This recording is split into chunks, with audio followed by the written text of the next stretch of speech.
Casey, the Kenpo Karate Hall of Fame, and this is the 2023 Kenpo Karate Hall of Fame Awards ceremony nominees. And today we will have a discussion with Grandmaster Pablo Rodarte.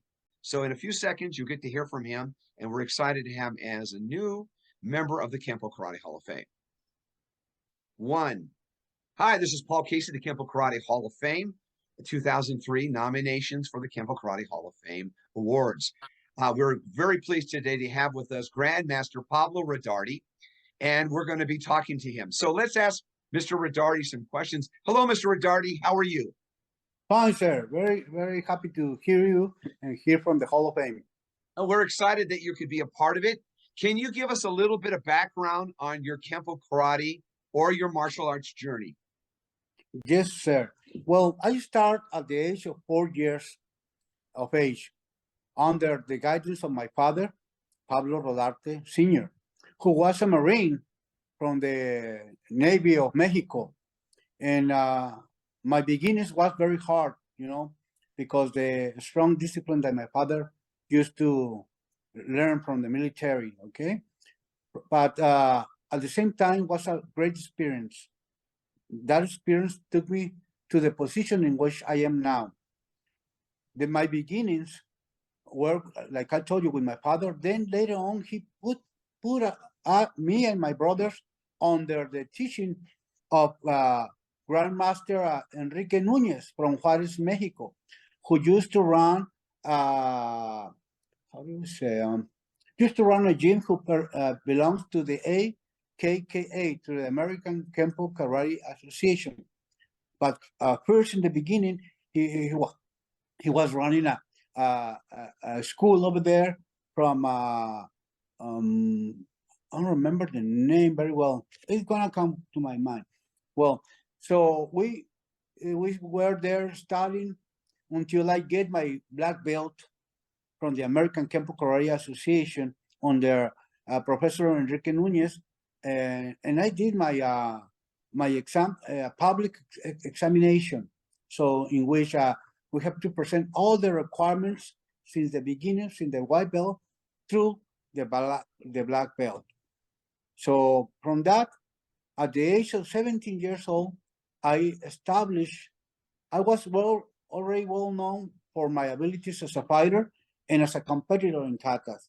So I already at that age, I have a very good reputation because my gym was across the border. I established my gym across the border from El Paso and Ciudad Juárez. So I gained a lot of experience because I was very young. I was 17 years old, but I was fighting almost every weekend with a lot of people that used to come from the military, from a base of El Paso, Texas, from Fort Bliss. Used to come a lot of people from Japan and from Germany, and of course a lot of American people. And because we have outside our advertisement that we teach the Kenpo Karate and we have been champions and this and that, so most of them came into the gym just to try to fight with us. Okay, so we didn't have any more a chance, like only accepting the fighting. Of course, we did very well because in Mexico we have a very different way to practice the Kenpo Karate. It's you know, in that time the law in Mexico was very flexible. You know, that way we can use extreme force in what we do, in what we teach. You know, there were not lawsuit, nothing about that. So imagine the way they used to do things always used to be like real. There's always blood. There was always something something was happening, or at least knocked out. So that was the way that we used to practice at that time. Now it's a little bit different. It's almost the same because I practice with professional boxers and kickboxers. I teach a lot of professionals and kickboxers. So we continue since we were young, and we were learning a lot from those fights. But we have the good fortune to start at the same time when we were studying with my father, with Grandmaster Enrique Nunez. We started studying with Grandmaster Charles Dixon, the one who is my teacher, my professor, my mentor, since I was very young also, in which I have received a lot of knowledge because he belongs to the USA military forces. Now he's old man, but at that time he runs a very big association, which is the Sihimasu International Martial Arts Association. So I be part of his first generations of black belts also, and I have the great opportunity to learn from a lot of good skilled fighters that belongs to the Army, the Navy, and the Air Force, and belongs to Shinjimasu because of his background and his link to the military. So I was very fortunate to learn from the best of the best, and because we were across the border. We used to, like I told you, we used to fight with a lot of people, but also used to make very good connections. I make a very good connection with the Sorin Kenpo from Japan, and we exchanged knowledge for 10 years. We gave them our knowledge of the Kenpo and their Japanese Kenpo, and we have a great experience. Also, they invite me at that time to go and present myself at Shaolin Temple with them in a big demonstration. But unfortunately, I couldn't go because I used to be the secretary of the president over here in Mexico, and I couldn't leave my work. But anyway, we continue learning and learning more, and we get into the professional field of kickboxing, making my brother a world champion on that, and from that I make a very good reputation. Since now I'm still teaching most of the best coaches of professional coaches of boxing in Mexico. I am the one who is behind them, teaching the strategies and special techniques for their champions. So they hire me for the blessing that I received since I was very young. I know and I feel that this is a gift that my father God gave it to me, and I continue every day learning. I think that's one of my secrets that I have in order to maintain myself very sharp, because I search, I learn, and I try to get the best from the best ones that are around the world. Sir, who is your biggest influence on your martial arts journey? Well, I can tell you, and it's going to be a little bit difficult to understand. My mother. Yes, she was always with us and taking good care of his sons, always sitting there, seeing us practicing. Even my father, who used to put us in, like I told you, with Grandmaster Enrique Nunez, who's already dead, and Grandmaster Charles Dixon, he never gave them or interrupt them to mix with them with his own way he teaches us. He respect a lot people, but my mother respect more of all that, and he gave us and encouraged a lot of strength, because when we were in a very difficult situation with the competition, with the training and everything, and we want to quit or something, she gave us the power, the energy, and the good advice to continue, because he was a very good example of a strength and a very high spiritual level. I also gained a lot of and have a lot of respect for my formation to the military school of El Pentathlon in Mexico.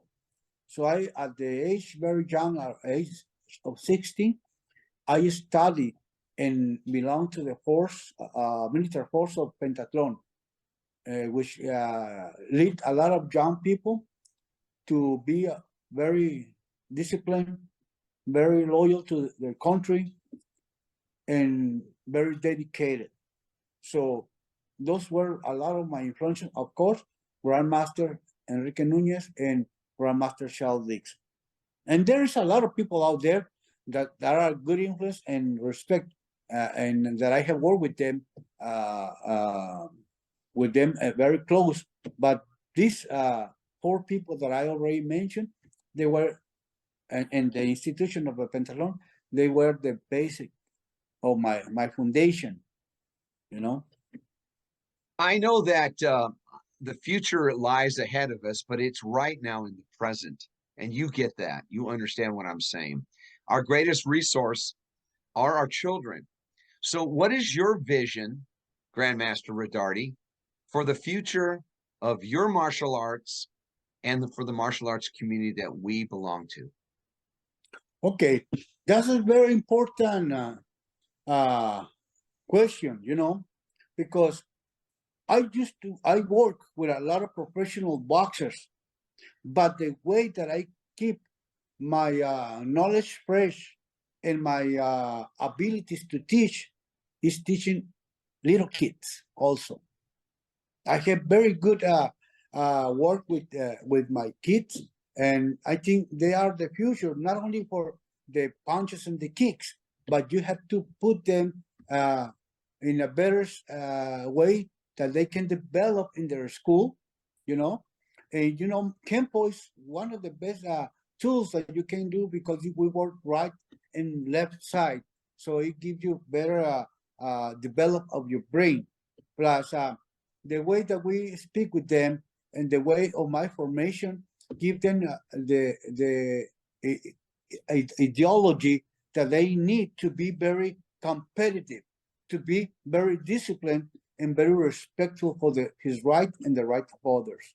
So the future is very a little bit fast and a little bit slow. Why? Because we are returning to the beginning, in which we used to go and search in videos.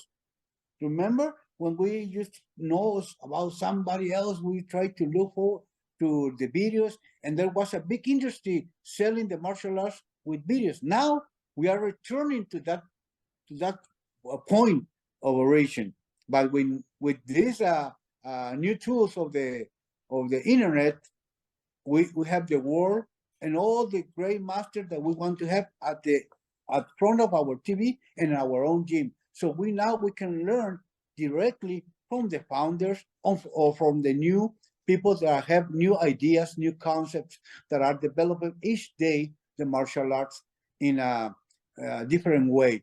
And why a different way? Because Mexico, I live in the frontier, Mexico, Ciudad Juárez, Mexico, and El Paso, Texas. So I live the 2 cultures, and the way of thinking from Mexico is a little bit different from the way of thinking of USA. And the way of acting and executing the martial art is totally different. So it gives us different tools and different ways of and taste of the martial arts that you have to be smart enough to adapt what it functions for each way of thinking in each country. Beautiful. I would like to finish with some final thoughts on you. As you know, the award ceremony is coming up in June of 2023 here in Las Vegas, and we truly Yes, honored sir. to have you there. Yes, I'm gonna be there. What are your final thoughts today? Well, my final thought is that I am very blessed, because very sincerely, I didn't expect that all of you take me in consideration.